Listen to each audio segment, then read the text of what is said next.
মহাভারত।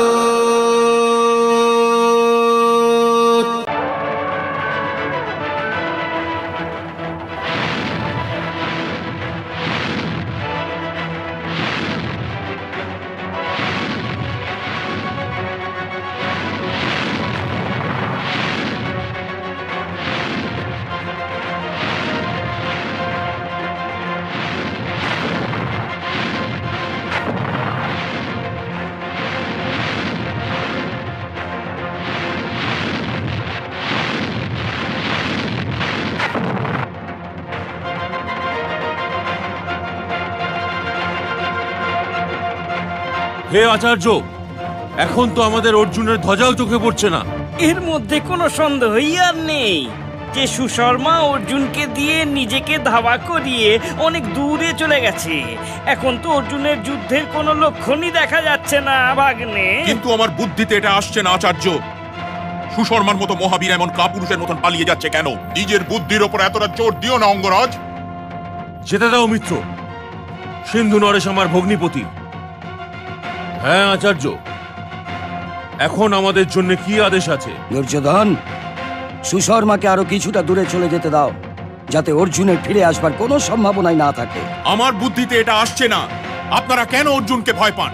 আমি অর্জুনকে ভয় পাই না অঙ্গরাজ, কিন্তু আমি অর্জুনকে খুব ভালোভাবেই জানি।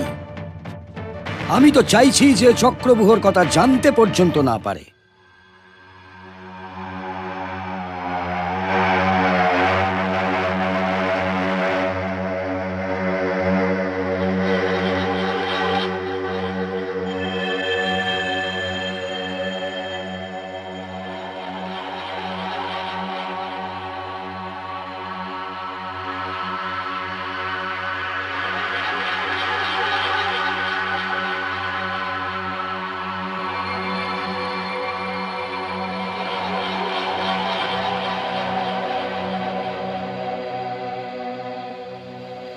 ভাই, এটা মানো আর না মানো, পাণ্ডু পুত্রদের সাথে বড়ই অন্যায় হচ্ছে। আমরা ন্যায় অন্যায় নিয়ে ভাবার কে? যুদ্ধ করতে এসেছি। আমরা কেউ মানুষ নই, যুদ্ধ করার যন্ত্র। যতক্ষণ চলছি ঠিক, যখন ভেঙে গেলাম তো ভেঙেই গেলাম। ঠিক বলেছো ভাইয়া।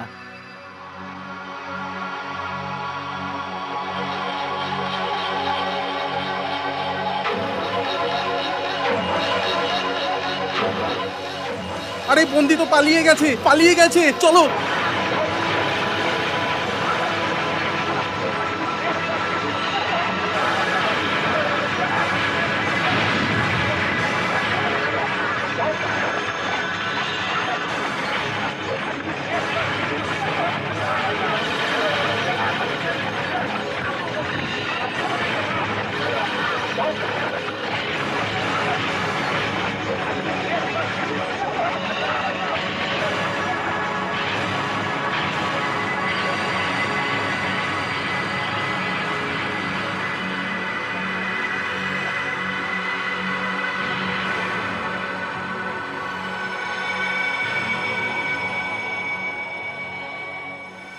মহারাজ, অর্জুনকে আপনার আচার্য।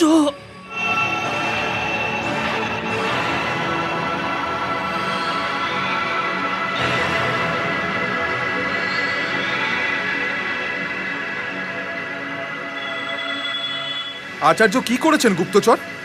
গুপ্তচর! যদি তুমি আমার প্রতি নিষ্ঠাবান হও তবে তোমার চোখ খোলো, নিজের চোখ খোলো গুপ্তচর। চক্রভূ,